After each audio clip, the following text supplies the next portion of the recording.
Bien, vamos a seguir adelante con el estudio de la última parte ya de la defensa de Esteban. Estamos terminando ya el capítulo 7 de los Hechos de los Apóstoles y vamos a seguir adelante con el versículo 54 hasta el versículo 60.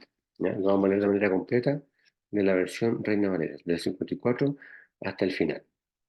Dice así la palabra de Dios. Oyendo estas cosas se enfurecían en sus corazones y crujían los dientes contra él. Pero Esteban, lleno del Espíritu Santo, puesto los ojos en el cielo, vio la gloria de Dios y a Jesús que estaba en la diestra de Dios, a la diestra de Dios. Y dijo, he aquí, veo los cielos abiertos y al Hijo del Hombre que está a la diestra de Dios. Entonces ellos, dando grandes voces, se taparon los oídos y arremetiendo a una contra él y echándole fuera de la ciudad, le apedrearon y los testigos pusieron sus ropas a los pies de un joven que se llamaba Saulo y apedreaban a Esteban, mientras él invocaba y decía, Señor Jesús, recibe mi espíritu. Y puesto de rodillas, clamó a gran voz, Señor, no les tomes en cuenta este pecado. Y habiendo dicho esto, durmió. Amén. Bueno, estuvimos estudiando, ¿cierto?, de manera concienzuda, ¿cierto?, Eh, el episodio del primer mártir de la Iglesia de Cristo, ¿cierto?, de Esteban. Y, y esta parte ya es la parte final del capítulo 7 y nos habla acerca de la respuesta que tiene Esteban respecto a todo este padecimiento, ¿cierto? No olvidemos que él hace una clase magistral, ¿cierto?, sobre lo que vivió Moisés, que está relatado en el Antiguo Testamento, para poder defender su posición y defender la causa de Cristo, ¿verdad? Entonces, estábamos leyendo ahora en el 54, decía, y oyendo estas cosas se enfurecieron en sus corazones, ¿cierto? Eh, Se refiere a estas personas que estaban muy enfurecidas, ¿cierto?, por todo lo que habían escuchado de parte de los labios de Esteban, ¿cierto? Pero él, ¿cierto?, que se refiere a Esteban en el 55, estando lleno del Espíritu Santo, eh, puesto los ojos en el cielo, vio la gloria de Dios, ¿cierto? Él vio el trono de Dios, ¿cierto? Tuvo esa bendición o ese privilegio de poder ver el trono de Dios en ese momento cuando ya iba a pasar, ¿cierto?, a la presencia del Señor. Eh, bueno, dice más adelante, ¿cierto? El 56, y dijo, he aquí, veo los cielos abiertos, ¿cierto? Está proclamando en definitiva la gloria de Dios en el cielo, eh, así como también, ¿cierto? De alguna forma el cielo se abría para ver la humillación en la tierra, ¿cierto? Que los hombres habían proferido en contra de Esteban, ¿verdad? Y dice, y al Hijo del Hombre que está a la diestra de Dios, ¿cierto? Es el lugar legítimo que le corresponde a Jesucristo, ¿cierto? En el cielo, a la derecha de Dios, ¿verdad? Y obviamente que lo exalta conforme a su gloria original. El 57 decía entonces ellos, ¿cierto? Es decir, los miembros del Sanedrín, dando grandes voces, se taparon sus oídos, ¿cierto? Es decir, ya no querían saber nada más de Esteban, estaban haciendo lo último con él, que era eliminarlo, y pensaban que a lo mejor eliminándolo a él, iban a eliminar el mensaje de Cristo y todo lo que con él conlleva, pero de ninguna manera era así, ¿cierto? En el fondo lo que estaban haciendo era propiciar que esto siguiera adelante, que se pacificara la palabra de Dios y que fuera algo que nunca se detuviera como ha pasado hasta ahora, ¿verdad? El 58 dice, y echándolo fuera de la ciudad, le apedrearon, ¿cierto? Eh, bueno, esa era una costumbre común en esa época, ¿cierto? Apedrear a las personas cuando estaban cometiendo alguna falta, ¿cierto? Algún delito, con respecto a la ley de Moisés también, ¿cierto? Y dice después que, dice que los testigos pusieron sus vestidos o sus ropas a los pies de un joven, ¿cierto? Eh, que se llamaba Saulo. Bueno, obviamente se quitaron la ropa exterior también las personas, ¿cierto? Con la finalidad de tener mayor agilidad para poder lanzarle o lapidar, ¿cierto? A la persona que estaba siendo juzgada o condenada, ¿cierto? A la víctima, poder arrojarle las piedras con mayor fuerza, ¿cierto? Eh, y dice acá que ese joven se llamaba Saulo, ¿cierto? Aquí ya aparece Saulo de Tarso, ¿cierto? Que después lo conocemos como Pablo. Eh, y esta es la primera mención que hace la Biblia de este personaje, ¿ya? que finalmente tendría un impacto tremendo en la vida, ¿cierto? En la vida de muchos cristianos y en la vida, ¿cierto?, de la iglesia en general, ¿ya? En el cristianismo propiamente tal. Eh, por supuesto que esta muerte de Esteban jugó un papel preponderante en la conversión posterior que sufrió Pablo, ¿cierto? Porque él fue testigo, fue titular, digamos, o fue mentor de la muerte de Esteban, ¿cierto? Estuvo por delante de la muerte de Esteban, lo vivió, ¿cierto?, in situ, y después, por supuesto, que todo esto queda en su mente, queda en su corazón y permite también que, por la ayuda del Espíritu Santo, ¿cierto?, él sea llamado a arrepentimiento y, ¿cierto?, cambie su camino y se transforme en una nueva criatura, ¿cierto? Después dice el versículo 59 del capítulo 7 de los Hechos de los Apóstoles, dice, y apedrearon a Esteban invocando, eh, invocando él y diciendo, Señor Jesús, recibe mi espíritu, ¿cierto? Eh,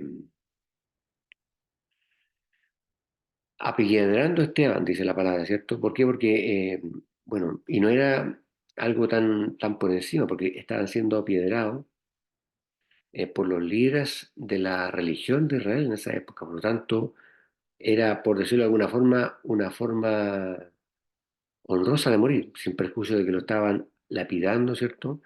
Pero estaba siendo muerto por los líderes de Sanedrín. Entonces, y demuestra, ¿cierto? Obviamente que a pesar de eso, el Señor, perdón, Esteban dice, y diciendo, Señor Jesús, recibe mi espíritu. Aún en el último momento, Esteban, ¿cierto?, estaba mostrando una ofrenda de adoración hacia Dios, ¿cierto? Ofreciéndose a sí mismo de manera sublime en ese momento de sufrimiento y de muerte que estaba experimentando. Debe ser terrible morir lapidado, ¿cierto? No sé si usted se ha pegado un martillazo alguna vez en un dedo. eh, Eso multiplíquelo por 10, por 100, por 1000, que son la cantidad de piedras que le caen encima y que le empiezan a provocar la muerte.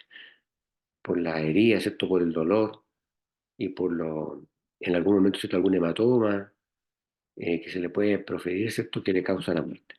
Y finalmente el versículo 60 decía, y puesto de rodillas, clamó a gran voz, Señor, no les tomes en cuenta este pecado, ¿cierto? Eh, es decir, él no tiene ningún rencor contra las personas que le estaban causando la muerte, ¿cierto? A pesar de, de que habían sido violentos, de que lo habían humillado mucho, él no tenía rencor contra sus asesinos, ¿cierto? Y habiendo dicho esto, ¿cierto?, dice que durmió, ¿ya? Bueno, esta parte de la palabra representa el cuerpo quedándose dormido, ¿cierto? Mientras su alma y su espíritu inmediatamente se van a la presencia del Señor, ¿cierto? Eh, ¿Por qué? Porque la muerte de Cristo finalmente, la muerte de cruz de parte de Cristo, transforma la muerte de cada uno de nosotros, de los seguidores de Cristo, en un dormir, ¿cierto? No morimos, no vivimos la segunda muerte que van a vivir muchas personas que no acepten a Cristo en su corazón, o muchos pseudo cristianos, que más bien son religiosos que cristianos, van a vivir esa segunda muerte, ¿cierto? Nosotros ya que tenemos a Cristo en nuestra vida, que lo hemos aceptado como nuestro Señor, eh, cuando partamos del escenario de esta vida, vamos a dormir, ¿cierto? Y vamos a despertar en la presencia de Cristo. Lo dice la palabra en esta hora. Así que una tremenda esperanza, ¿cierto? Una tremenda alegría. Y a partir de eso nosotros vemos la muerte de otra manera, no la vemos con temor. La vemos como un cerrar de ojos en este mundo y un abrir de ojos en la presencia del Señor. Qué maravillosa bendición. Y el mundo se afana por los temporales, ¿cierto?, por los terremotos, por las enfermedades, por la pandemia, y nosotros, ¿cierto?, estamos gozosos esperando que llegue ese día en que vayamos a la presencia del Señor. Bien, con esto estamos terminando el capítulo 7 de los Hechos de los Apóstoles, ¿cierto? Una tremenda clase magistral de parte de Esteban y la muerte, ¿cierto?, por lapidación que experimentó, transformándose de esta manera en el primer mártir de la iglesia. Vamos a comenzar ahora el capítulo 8 de los Hechos de los Apóstoles. Y aquí empieza esta historia que es muy conocida y que nos ha marcado la vida a muchos de nosotros, que es la historia de Saulo, ¿cierto?, o de Pablo. Esto se desarrolla a partir del año 34 después de Cristo, o sea, 34 años después de que Cristo ya, ¿cierto?, había salido del escenario de este mundo. Eh, Vamos a leerlo en la Reina Valera, el capítulo 8, desde el versículo 1 hasta el versículo 4. Vamos a ir muy lento con este capítulo porque es muy enriquecedor. Hay mucha sabiduría en esta porción de la palabra. Capítulo 8, entonces, el de los Hechos de los Apóstoles, del 1 al 4, hasta el número 4, incluyendo el número 4, ¿cierto? Dice así la palabra del Señor. Y Saulo consentía en su muerte. En aquel día hubo una gran persecución contra la iglesia que estaba en Jerusalén, y todos fueron esparcidos por las tierras de Judea y de Samaria, salvo los apóstoles. Y hombres piadosos llevaron a enterrar a Esteban e hicieron gran llanto sobre él. Y Saulo asolaba la iglesia, y entrando casa por casa arrastraba a los hombres y a las mujeres y los entregaba en la cárcel. Pero los que fueron esparcidos iban por todas partes anunciando el Evangelio, ¿cierto? Dice, y Saulo, ¿cierto? Cuando empieza en el capítulo 1, aquí todavía Dios no le había cambiado el nombre, ¿cierto? Dios tiene esa costumbre, ¿cierto? De cambiarle el nombre, ¿cierto? A sus hijos, ¿cierto? A aquellos instrumentos que va a utilizar con poder. Y Saulo de Tarso, después el Señor le transforma el nombre a Pablo, ¿cierto? Pero aquí todavía la Biblia lo nombra como Saulo. Y dice, y Saulo consentía en su muerte, ¿cierto? Es decir, que Saulo estaba completamente de acuerdo con la muerte que había experimentado Esteban, ¿cierto? Que la revisamos en el capítulo 7. La muerte por lapidación o por apedreamiento, ¿cierto? Que sufrió Esteban, ¿cierto? Y dice, y en aquel día hubo una gran persecución en la iglesia que estaba en Jerusalén, ¿cierto? Eh, Como sabemos, ¿cierto? La iglesia fue durante mucho tiempo confinada a Jerusalén, ¿cierto? Los tenían arrinconados y no los dejaban eh, esparcirse, ¿cierto? Y de alguna manera fue algo permitido por el Espíritu Santo para que la iglesia se fortaleciera en esta persecución, ¿cierto? Manteniéndose en Jerusalén. Dice después, y todos fueron esparcidos por las tierras de Judea y Samaria, ¿cierto? Y aquí se produce el cambio, ¿cierto? ¿Por qué? Porque de alguna manera la persecución, nosotros podríamos pensar que la persecución iba a permitir o iba a finalmente terminar con la iglesia, ¿cierto? O con la predicación del Evangelio, y fue todo lo contrario, ¿cierto? La persecución permitió o facilitó de alguna manera llevar el Evangelio a muchas regiones en particular, ¿cierto? Por lo tanto, en el fondo a Satanás el diablo, y que Dios lo reprenda en esta hora, le salió el tiro por la culata, porque él estaba persiguiendo a la iglesia usando sus instrumentos, a Saulo incluido en ese momento, ¿cierto? Todavía estaba en las manos del enemigo, pero fíjese que más que callar la palabra de Dios, la palabra se predicaba con mayor fuerza. Entonces, y decía, salvo los apóstoles, ¿cierto? ¿Por qué? Porque los apóstoles se quedaron en Jerusalén, seguramente y sin duda por orden del Espíritu Santo, ¿cierto?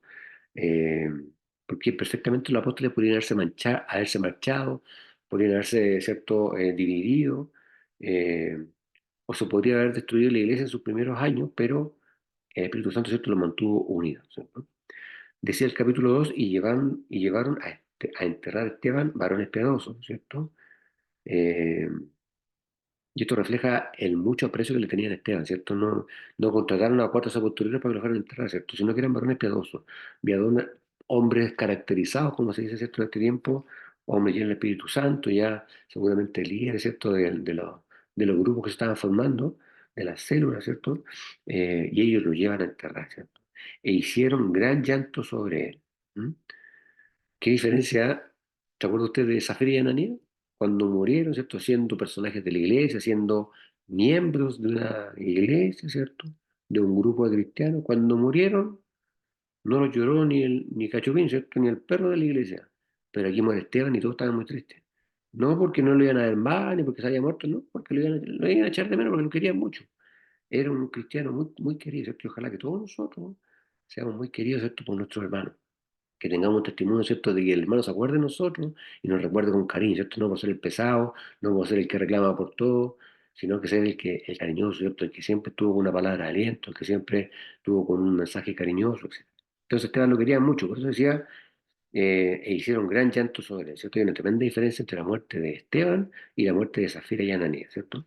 Decía el 3 entonces Saulo asolaba a la iglesia, ¿cierto? Eh, y con esta frase nos queda claro que Saulo era el líder de la persecución de los cristianos en esa época. Entrando por las casas, ¿cierto? Y se refiere a las casas donde estaban refugiados los seguidores de Cristo, No nos olvidemos que en esa época no habían grandes iglesias, grandes templos como hay ahora, sino que los cristianos se juntaban en las casas, ¿cierto? Donde pudieran juntarse, y Saulo iba casa por casa tomando detenidos y matando a los cristianos, ¿cierto? Hombres, mujeres, niños. Y trayendo hombres y mujeres, ¿cierto? Decía, los entregaba en la cárcel, ¿cierto? Él no escatimaba la edad, no escatimaba el género, sino que simplemente lo llevaba por la fuerza frente a los magistrados de esa época que estaban buscando condenar a los seguidores de Cristo, ¿cierto? El 4 dice, pero los que fueron esparcidos, ¿cierto? Eh, es decir, a todos a los cristianos que se esparcieron por distintos lugares producto de la persecución, iban por todas partes anunciando la palabra, ¿cierto? Como le vuelvo a insistir, la persecución fracasó porque en vez de detener la palabra de Dios, lo que más bien hizo fue dispersar la palabra de Dios, ¿cierto? Eh, Así que fue una bendición finalmente la persecución pues, hasta el día de hoy. Si usted está siendo perseguido por predicar la palabra de Dios, siéntase dichoso, siéntase bienaventurado porque hay una causa justa por la cual usted está siendo perseguido. Así que ánimo hermano, Cristo ya viene y tenemos que seguir predicando su palabra en el lugar donde usted esté. Esté en una iglesia grande, una iglesia chica, no sea religioso. Busque la relación con el Señor y pídale guía al Señor. Y el Señor le va a decir, predica mi palabra. Ese es el mensaje de parte del Señor. Vamos con el versículo 5 entonces, ¿cierto? Estamos en el capítulo 8. Vamos a seguir avanzando del versículo 5 hasta el versículo 8. ¿Ya? Que habla de un personaje que vamos a conocer ahora. Del 5 al 8 dice, entonces Felipe, descendiendo a la ciudad de Samaria, les predicaba a Cristo. Y la gente unánime escuchaba atentamente las cosas que decía Felipe, oyendo y viendo las señales que hacía. Porque de muchos que tenían espíritus inmundos salían estos dando grandes voces, y muchos paralíticos y cojos eran sanados. Así que había gran gozo en aquella ciudad, ¿cierto? Aquí estamos empezando a conocer a Felipe, ¿cierto? Dice el 5 entonces Felipe descendiendo a la ciudad de Samaria, eh, eh, les predicaba a Cristo, ¿cierto? Se refiere finalmente a que él proclamaba el nombre de Jesucristo, ¿cierto? Como el Mesías. Él ya tenía esa claridad eh, de que Jesucristo era el Mesías que habían estado esperando, entonces él predicaba de Cristo, ¿cierto? Como lo debemos hacer también cada uno de nosotros. Eh, es decir, manifestaba o predicaba a Dios hecho carne, ¿cierto? A Jesucristo, al cual él había tenido tan cerca, ¿cierto? Y al cual, ¿cierto? Y el cual también había resucitado, ¿cierto? Entre los muertos para el perdón de los pecados de la humanidad, ¿cierto? De eso predicaba Felipe. El 6 dice, y la gente escuchaba atentamente, unánime, las cosas que decía Felipe, ¿cierto? Es decir, Felipe predicaba el Evangelio con gran aceptación, la gente lo escuchaba con mucha atención porque seguramente estaba también lleno del Espíritu Santo. Y eso es lo que tenemos que buscar, hermano. Tenemos que buscar esa llenura.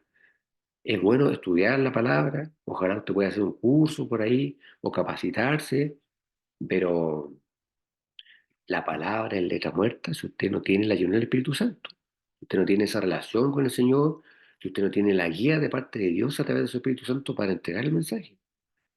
Usted puede interpretar cualquier cosa si no tiene el discernimiento de parte del Espíritu Santo. Incluso puede manejar la palabra para hacer caer a las otras personas en un montón de cosas. En adoración falsa, para sacarle plata a la gente, para un montón de cosas. Entonces, tiene que pedirle el discernimiento al Espíritu Santo. Y usted con poco que estudie, pero más Espíritu Santo, más llenura del Espíritu Santo, va a poder traer mensajes poderosos, ¿cierto?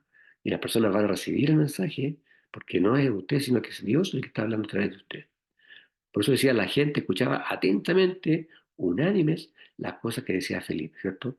Proclamaban, él proclamaba el Evangelio y era recibido con gran aceptación, oyendo y viendo las señales que él hacía, ¿cierto? Es decir, no solamente predicaba, sino que también hacía prodigios y milagros, ¿cierto? Y de alguna forma verificaba o comprobaba, ¿cierto?, el mensaje que él predicaba. Decía el 7 porque de muchos que tenían espíritus inmundos salían estos dando grandes voces, ¿cierto?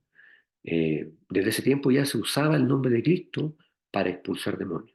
Y muchos paralíticos y cojos eran sanados. ¿Se da cuenta?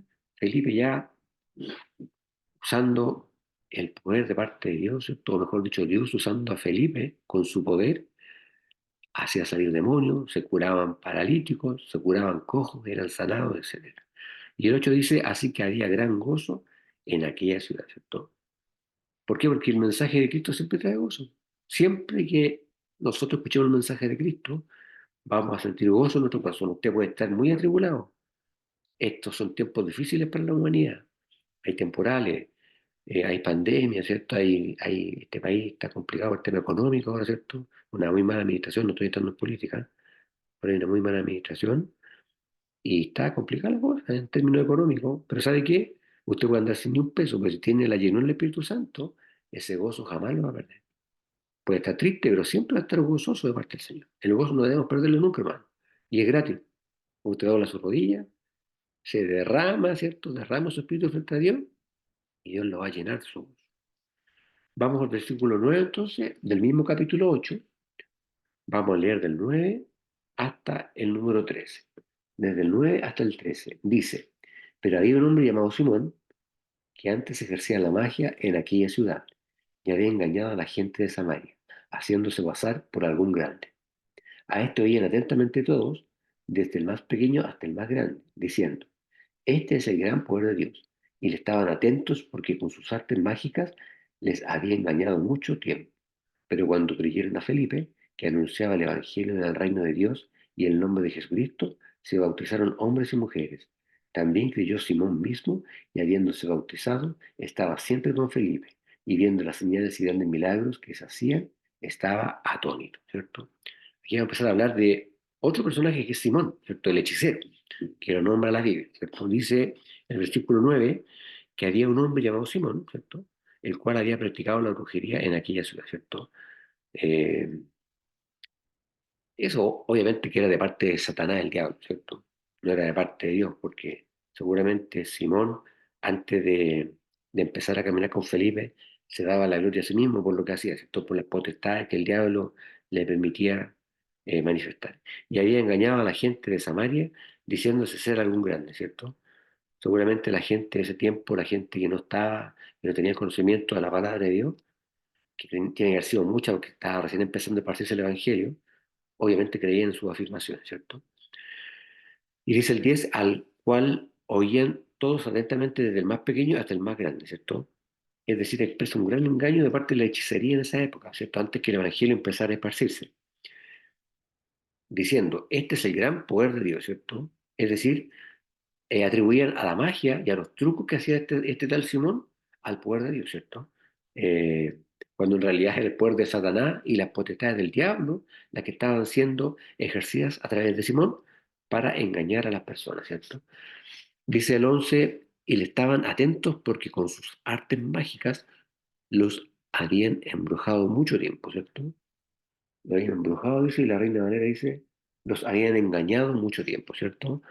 Eh, bueno, es porque la traducción en hebreo, ¿cierto?, de engañado, en la traducción original dice embrujado, ¿cierto? Se refiere a las personas que tienen, que tienen la incapacidad, ¿cierto?, por alguna arte, ¿cierto?, oculta, de poder organizar correctamente sus pensamientos, ¿cierto? Cuando usted es hechizado, que la Reina Valera habla de engañado, pero es hechizada, ¿cierto?, en la versión original, uno, ¿cierto?, al ser hechizado pierde, digamos, la capacidad o el poder de pensar y organizar correctamente la idea. Y por eso que uno es engañado, ¿cierto? Me refiero a uno cuando hablo de las personas que no conocen de Cristo, que no tienen el discernimiento de parte del Espíritu Santo. El 12 dice, pero cuando creyeron a Felipe, que anunciaba el Evangelio del reino de Dios, eh, por supuesto que vieron, ¿cierto?, que el poder que entregaba y que predicaba Felipe era mucho más grande que el poder de las tinieblas que estaban conociendo a través de Simón, ¿cierto? Y dice, y el nombre de Jesucristo, ¿cierto? Se bautizaron hombres y mujeres, ¿cierto? El 13 dice, el mismo Simón creyó también entonces, ¿cierto? Eh, Todo indica, ¿cierto? No lo dice expresamente la Biblia, pero todo indica, de acuerdo a los acontecimientos expresados, que Simón entregó su vida y su corazón a Cristo, ¿cierto? A través de Felipe. Es decir, Felipe fue el instrumento utilizado por Dios para que Simón viniera a su planta, ¿cierto? Eh, Después dice, y bautizándose, ¿cierto? Eh, y esto da cuenta de que Felipe fue testigo del arrepentimiento de Simón, ¿cierto? El bautismo es un acto de arrepentimiento, ¿cierto? De confesar públicamente de que somos de Cristo y que dejamos de ser del mundo y de Satanás. Seguía a Felipe y viendo los milagros y grandes maravillas que se hacían, estaba atónito, ¿cierto? Es decir, él miraba con cuidado lo que hacía Felipe y observó claramente cómo todo lo que hacía Felipe a través del Espíritu Santo y a través de la predicación de la palabra de Cristo, ¿cierto? Y de la vida y obra y muerte y resurrección de Cristo, no implicaba ningún engaño, ningún truco, sino que era algo genuino que permitía que las personas fueran sanadas, 21 que horas. permitía que los cojos, ¿cierto?, caminaran, que permitía, ¿cierto?, eh, que las personas, ¿cierto?, cambiaran su estilo de vida. Entonces, ahí él creyó, ¿cierto? Creyó, fue bautizado y empezó a caminar junto con Felipe. ¿Amén? Eh, Vamos a llegar hasta aquí, ¿cierto? Hasta el capítulo 13 de, perdón, capítulo 8, versículo 13 de los Hechos de los Apóstoles. Y la próxima semana, con la ayuda del Señor, seguiríamos adelante con el capítulo 14, ¿cierto? Ya nos empieza a hablar más profundamente acerca del Espíritu Santo y otras cosas más adelante. ¿Amén? Bien, vamos a dar término entonces a nuestro estudio. Voy a pedirle a mi hermana Cecilia, ¿está disponible para que oremos para despedir este servicio? Amén. A ver, Padre nuestro que estás en los cielos, damos gracias en esta hora por bendecirnos con este estudio. Agradecemos porque nos has cuidado, nos has protegido, has estado a nuestro lado siempre, Padre Celestial. Señor. Te pido, Señor Dios amado, que todo lo que se haya estudiado sea atesorado en nuestros corazones y en nuestra mente. Gracias porque estás con nosotros, gracias porque nos cuida, nos protege, nos acompaña. Bendito eres, Padre Celestial. Te alabamos, te adoramos, Dios mío, porque te mereces toda la honra y la gloria, Padre eterno. Te pedimos que nos acompañe, que nos cuide en la noche, que nos proteja, que cuide nuestra entrada y nuestra salida de nuestro Amén. hogar y que bendiga nuestros sueños también, Padre Celestial. Todo esto te lo entregamos en el nombre del Padre, del Hijo y del Espíritu Santo. Amén. Amén. Bien, hermano,